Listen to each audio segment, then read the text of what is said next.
नमस्कार दोस्तों।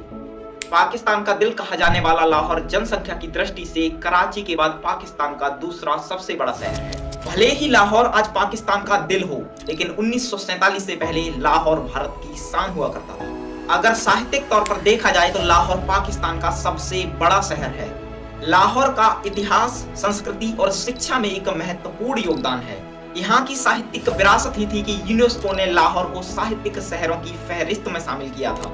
ऐसा माना जाता है कि लाहौर को भगवान श्री राम के पुत्र लव द्वारा बसाया गया था। तब इसका नाम लवपुरी हुआ करता था। 1947 में बंटवारे के समय भी यह शहर हिंदुस्तान के हिस्से में ही आया था, लेकिन परिस्थितियां ऐसी बनी कि भारत के हिस्से में आने के बाद भी आजादी से मात्र 2 दिन पहले लाहौर पाकिस्तान के हिस्से में चला गया। ऐसा क्या हुआ था कि लाहौर भारत का हिस्सा बनने के बजाय पाकिस्तान का हिस्सा बना? आइए नजर डालते हैं इस कहानी पर।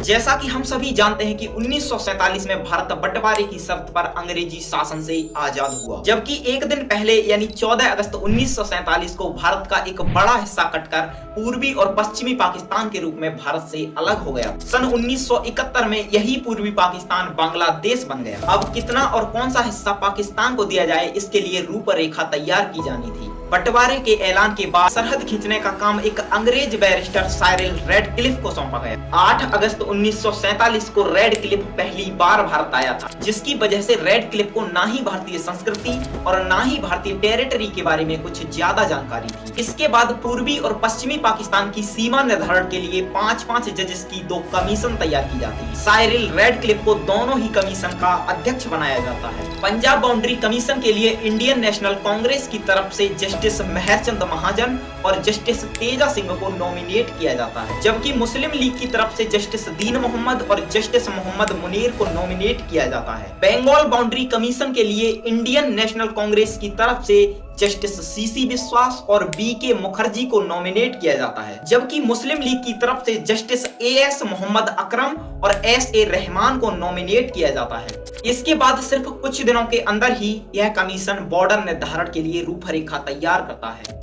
लाहौर में हिंदुओं की पॉपुलेशन 40% थी, लेकिन हिंदू पॉपुलेशन का लाहौर की 80% प्रॉपर्टी पर अधिकार हुआ करता था, जिसमें पहले लाहौर को भारत का हिस्सा ही रहने दिया जाता है। लाहौर उस समय सांस्कृतिक और आर्थिक दृष्टि से काफी समृद्ध हुआ करता था और पाकिस्तान के हिस्से में अब तक कोई बड़ा शहर नहीं आया था। इसलिए मुस्लिम लीग के वकील चाहते थे कि लाहौर पाकिस्तान के हिस्से में आए, लेकिन किसी तरह से रेडक्लिफ के दफ्तर से यह खबर लीक हो गई कि लाहौर हिंदुस्तान के हिस्से में जा रहा है। इसके बाद तो पाकिस्तानी हुक्मरानों के आदेश पर लाहौर में हिंदुओं का ऐसे कत्लेआम हुआ कि जिसे देखकर सभी की रूह कांप गई। जब रेडक्लिफ ने यह देखा और सुना तो उसने भी दबाव में आकर 12 अगस्त 1947 को पाकिस्तान को लाहौर सौंप दिया।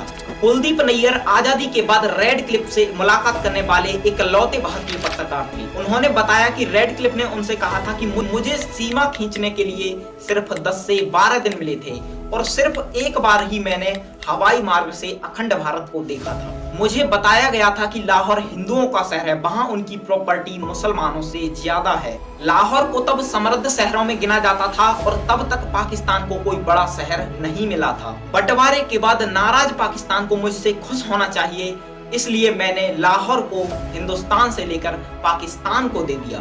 तो इस प्रकार भारत के हिस्से में आने के बाद भी लाहौर पाकिस्तान के हिस्से में चला गया।